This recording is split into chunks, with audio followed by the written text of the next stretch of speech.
देश की करोड़पति सुपरस्टार का प्लान पंडित धीरेन्द्र शास्त्री को कर दो बर्बाद, ऑपरेशन बाबा है तैयार। मीडिया को दी गई सुपारी। बॉलीवुड खान गैंग के साथ बड़े बड़े नेता बागेश्वर सरकार को क्यों मिटाना चाहते हैं? पंडित धीरेन्द्र की बर्बादी का पूरा प्लान सुनकर हिल जाएंगे आप। सुपरस्टार से लेकर कई नेता भी है शामिल।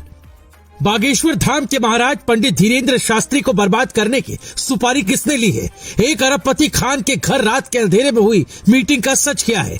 सुपरस्टार से लेकर कई नेता भी इसमें शामिल हैं। महाराष्ट्र में पूरी पटकथा लिखी गई और वहीं से बाबा के खिलाफ चाल भी चली गई है। बाबा को चुनौती दी गई कि अपनी शक्ति को साबित करें। कहा गया कि पंडित धीरेन्द्र शास्त्री डर कर भाग गए। मीडिया में पूरा एक कैंपेन चला जैसे किसी ने सुपारी दे दी हो। लगातार चैनलों पर प्रोग्राम चलने लगे। तब बाबा फिर से सामने आए, चुनौती को स्वीकार किया। बाबा ने छत्तीसगढ़ के रायपुर से मुंबई को हिला दिया, बॉलीवुड को दहला दिया और पूरे मीडिया के सामने चमत्कार दिखा दिया। लेकिन पंडित धीरेन्द्र शास्त्री के खिलाफ अगर ये साजिश है तो छोटी नहीं है। इसके पीछे बहुत बड़े लोग हैं, कई गैंग है। इसके पीछे की पूरी क्रोनोलॉजी समझिए।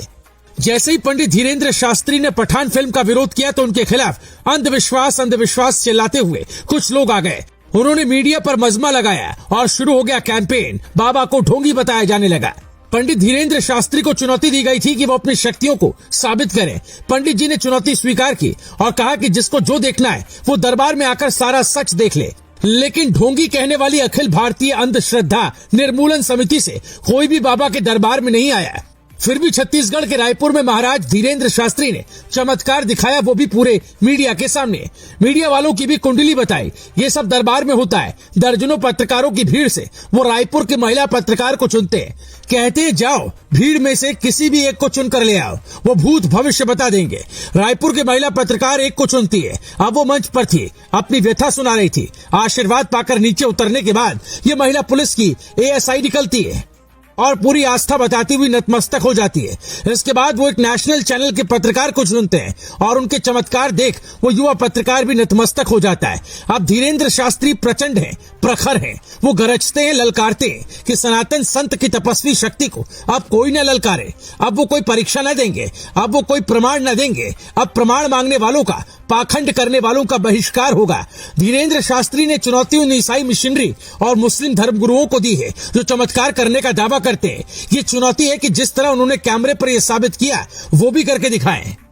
पंडित धीरेन्द्र शास्त्री धर्मांतरण के खिलाफ भी मुहिम चलाते हैं और देश में बढ़ रही मिशनरियों की पैठ पर मुखर रहते हैं। वो लगातार घर वापसी का अभियान भी चला रहे हैं। धीरेन्द्र शास्त्री का कहना है कि इसके पीछे मिशनरियों की साजिश है और वो लोग हैं जो धर्मांतरण का धंधा चला रहे हैं। इसीलिए उन्हें निशाना बनाया जा रहा है। वरना सोचिए कि महाराज धीरेन्द्र शास्त्री तो बरसों से दरबार लगा रहे हैं, तब से तो किसी ने कुछ नहीं कहा। लेकिन पठान का विरोध होते ही पूरे बॉलीवुड माफिया ने ऐसी चाल चली कि पंडित जी को बदनाम करने के लिए पूरे एक मिशन लॉन्च हो गया।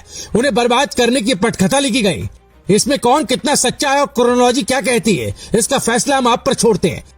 आप ही तय कीजिए महाराज धीरेन्द्र शास्त्री जो कह रहे हैं वो अंधविश्वास है या तपस्या का फल। Bureau report, global Bharat TV.